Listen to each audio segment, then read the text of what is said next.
Hi అండి, నేను మీ SP Rambabu. ఈ వీడియోలో నేను మీకోసం చల్లని లస్సీ ఎలా చేయాలో చూపిస్తాను. వేడి ఎండలో పడొచ్చిన వాళ్ళకి కూలింగ్గా ఈ లస్సీ ఇస్తే మాత్రం అద్దరిపోద్ది, మామూలుగా ఉండదు ఎక్స్పీరియన్స్. ఇంకా చాలా ఈజీగా పక్కా కొలతలతో ఇంట్లో ఇలాంటి లస్సీ ఎలా చేయాలో చూపిస్తాను. చాలా బాగుంటుంది. పక్కాగా చివరి వరకు చూసి ట్రై చేయండి. ఇంక లేట్ చేయకుండా వీడియోలోకి అయితే వెళ్ళిపోతాం. ముందుగా ఒక గ్రైండర్ గిన్నె తీసుకొని దాంట్లో ఒక 3 నుంచి 4 ఐస్ ముక్కలు వేసుకోండి. ఐస్ ముక్కలు దేనికంటే కూలింగ్ కోసం. ఇప్పుడు దీంట్లోకి ఇలా గడ్డ పెరుగు ఒక 4 టేబుల్ స్పూన్స్ వరకు వేసుకోవాలన్నమాట. గడ్డ పెరుగు ఉంటే గడ్డ పెరుగే వేయండి, లేకపోతేనే నార్మల్ పెరుగు వేసుకోండి. ఓకేనా?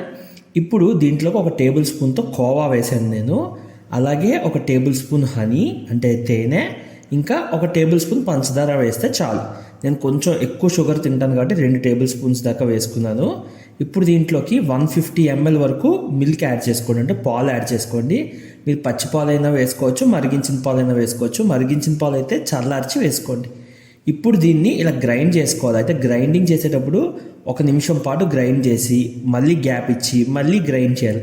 అలాగే 3 నిమిషాలు గ్యాప్ ఇస్తూ గ్రైండ్ చేశాక మీకు ఇలా చిక్కని మజ్జిగ వస్తుంది అనమాట. చిక్కగా వచ్చిన లస్సీ మీద మనం టాపింగ్ చేసుకోవాలి. టాపింగ్ కోసం ఈ పర్టికులర్ ఫ్లేవర్, లస్సీలో చాలా ఫ్లేవర్స్ ఉంటాయి. ఈ ఫ్లేవర్లో మాత్రం మనం డ్రై ఫ్రూట్స్తో టాపింగ్ చేసుకుంటే చాలా బాగుంటుంది. అండ్ ఇందులో కోవా వేసాం కదా, సో పైన కోవాతో కూడా లైట్గా టాపింగ్ చేసుకోండి. మీకు మాత్రం టేస్ట్ అయితే అదిరిపోతుంది.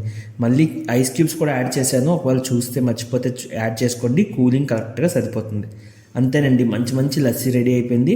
ట్రై చేయండి, ఎలా వచ్చిందో చెప్పండి. వీడియో నచ్చితే ఒక లైక్ చేయండి. ఇలాగే మన ఛానల్లో చాలా రెసిపీస్ ఉన్నాయండి. వెజ్, నాన్ వెజ్, బిర్యానీలు, స్టార్టర్స్ అన్నీ కవర్ చేశాను. అవన్నీ కూడా చూడండి. నచ్చితే మాత్రం తప్పకుండా సబ్స్క్రైబ్ చేసి నా ఛానల్కి సపోర్ట్ చేయండి. నేను మీ రెసిపీ రాంబాబు.